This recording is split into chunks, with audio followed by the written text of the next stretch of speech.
ایک 16 سالہ لڑکی نے اپنی ممی سے کہا کہ ممی مجھے 18 سال کی سالگرہ پہ کیا گفٹ دو گی؟ تو اس لڑکی کی ممی نے اس سے کہا جب تیرا 18 سال ہوگا تو الماری کے اوپر دیکھ لینا، اس میں تیرا گفٹ رہے گا، اب بتا دوں گی تو گفٹ کا مزہ نہیں آئے گا۔ کچھ دن بعد وہ لڑکا بیمار ہو گیا، اسے ممی پاپا ہاسپٹل لے کر گئے۔ جانچ پڑتال کے بعد ڈاکٹر نے لڑکے کے والدین سے کہا کہ اس کے دل میں سوراخ ہے، یہ اب 2 ماہ سے زیادہ نہیں جی پائے گا۔ 2 سال بعد لڑکا ٹھیک ہو کر گھر گیا تو اسے پتہ چلا کہ اس کی ماں نہیں رہی۔ اسے پتہ چلتی اس نے الماری کھولی اور اس نے دیکھا کہ الماری میں ایک گفٹ پڑا تھا۔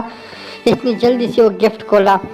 اس گفٹ میں ایک پرچی تھی، اس پرچی میں لکھا تھا کہ میرے جگر کے ٹکڑے، اگر تو یہ پرچی پڑھ رہا ہے تو بالکل ٹھیک ہوں گے۔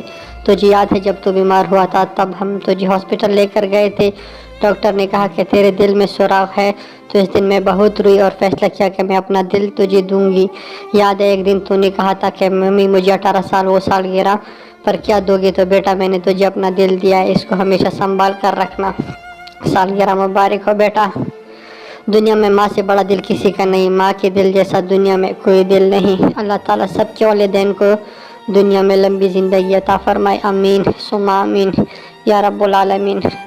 دوستو امید کرتے ہیں اسٹوری آپ کو اچھی لگی ہوئی، تھوڑا شارٹ اسٹوری تھی لیکن بہت قیمتی اسٹوری تھی، اور امید کرتے ہیں کہ آپ سب لوگ اپنے ماں باپ کی خدمت کریں، کیونکہ ماں باپ کی خدمت سے اللہ ملتا ہے، اور جب کسی کو اللہ مل جائے تو بس اور کسی چیز کی ضرورت نہیں۔ انشاءاللہ ملتے ہیں ایک اور اچھی اور خوبصورت اسٹوری کے ساتھ، تب تک کے لیے اللہ حافظ۔ اور اگر آپ نے چینل کو سبسکرائب نہیں کیا تو پلیز سبسکرائب